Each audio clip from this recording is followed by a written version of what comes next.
It's a very good question, though. Thank you very much. So we'll come down the front. Yes, the girl over here. Yes. Miss Prime Minister, how did it feel to be the first woman of Australia to run Australia? Thanks for that question. It's one I've been asked a fair bit, as you would imagine. And, stepping up into this role, I didn't do it in order to create, the record of being the first woman or anything like that. I did it because I thought I could offer the nation leadership on things that matter to me and matter to our nation's future, and nothing more important than all of that, in all of that, than getting the quality of your education right, the funding of your school right, the funding and the quality of education in all 9,500 schools around the country right. But even though, being the first woman wasn't the driver for me, I've been very conscious that being the first woman is perhaps changing expectations about who should do this job.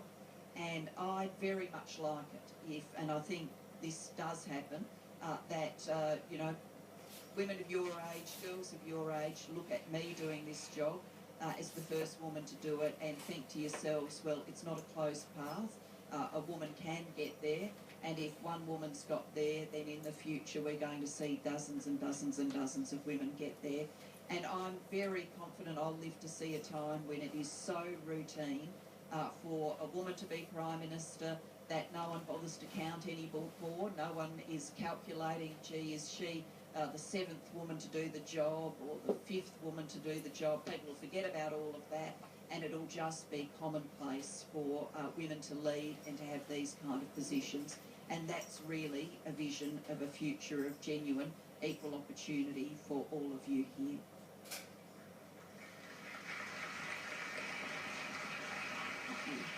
I would just take the girl here. Yes. Prime Minister, who or what inspired you to choose this career? There are a few inspirations. In my family, my parents, particularly my father, was always interested in current affairs and politics. He had a view.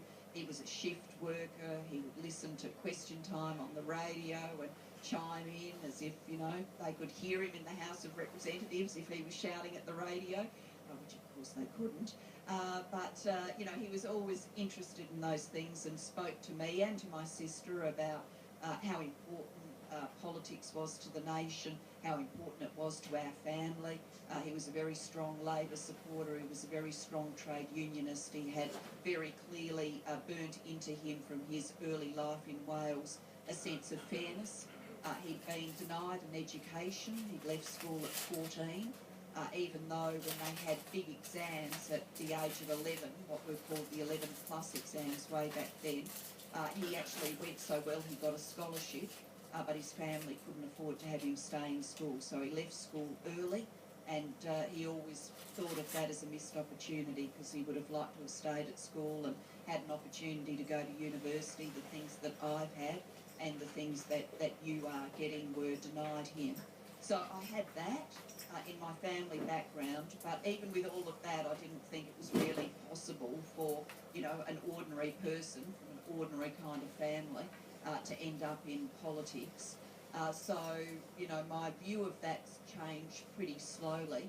I went to university. I got involved in a campaign about university funding. I got involved in student unionism. People used to say, gee, you're good at this, you're good at debating, you're good at putting ideas forward, you're good at following them through, you should think about politics.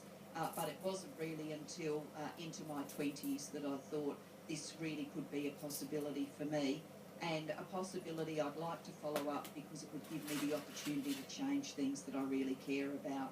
So it was quite a long journey, and it took me, a while to then get an opportunity to be pre-selected and elected as the federal member for Lawler, and then there's all the years in between. The advice I'd really give to people who think about politics and might be interested is that the thing to really do is to find the issue that drives you, the thing you most want to change, because it's not necessarily an easy life, politics, but if you've got that to guide you, the thing you most want to change, then that's what will help you get all the way through. Thanks for the question. We'll go down the back. Yvette, we might make you walk right round, and one of the girls over here in the cluster, you can pick one when you get there. Bit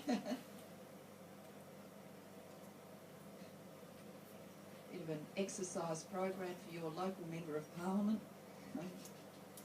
Prime Minister, what do you think was your greatest achievement as Prime Minister? It's difficult to pick because there are so many things that I've been really pleased to do and to have happen. And the thing I like best about it is you see something in our country that's wrong, you think should be changed, you get to design the policy that would make a difference, and if you can see that policy implemented and actually making a difference, that's fantastic.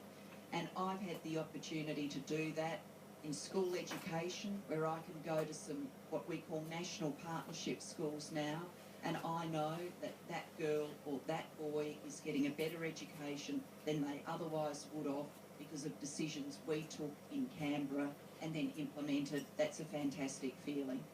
And I can meet young apprentices knowing that they've got that apprenticeship because of decisions we took.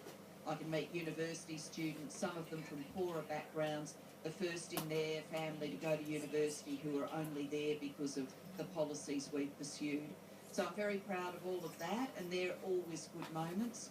I'm proud that we stared down a very negative campaign and put a price on carbon because it is making a difference, it is cutting carbon pollution, and for the world that you are going to live in, you are going to live in a world where we want to tackle climate change and we want to generate less carbon pollution, and what we've put in place guarantees we'll get there. I'm also proud too of the things we've done in workplaces to make sure people get treated fairly and decently at work. I want Australians to go to their workplaces feeling like it's a good place to be, not a place where they're treated badly, and we've made a difference to that. So there are some big things there that I've been really proud to do, and we've got more to do. I will be absolutely delighted the day that we can say we've actually got all states and territories signed on for better funding for schools and better ways of working in school. Thank you. We'll come over to this side. So we'll take yes, you on the side here. Yes.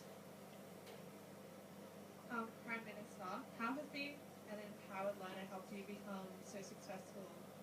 Can you say that again with the mic a little bit closer to your mouth? Just. How has being an empowered learner helped you become so successful? Right. Learning you can't end up doing what I do now if you aren't always open to new ideas. If you don't put the effort in, and the effort in, look, there's the public things we do like this with TV cameras and all the rest, but let me assure you the essence of this job is actually long hours of thinking, reading, writing, absorbing information, consulting with people, having meetings. There's no substitute for the long hours at the desk. There's no substitute for the long hours sitting in meetings, talking to people. And if you can do all of that, put your energies into that, then the ideas you end up bringing out and implementing are better ideas. So I've brought from my school days a real love of learning. I enjoyed being at school. I really liked my school years. I went to a good school. I've still got mates from that school that I end up in contact with, which is nice, even in this very busy life. And so whether or not you quite realise it now, these are some of the most precious days of your life, forming you and what you'll be in the future, but also forming some of the friendships that will make a real difference to you for a long, long time to come. So we'll move here down the front. We'll take the girl there, and then we might try and take one in the middle. Going all the way through that microphone, big journey.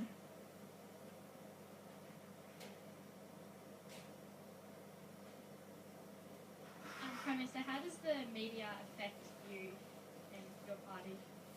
Okay, at this point I could call some of our journalist friends up to the front and they could give a dissertation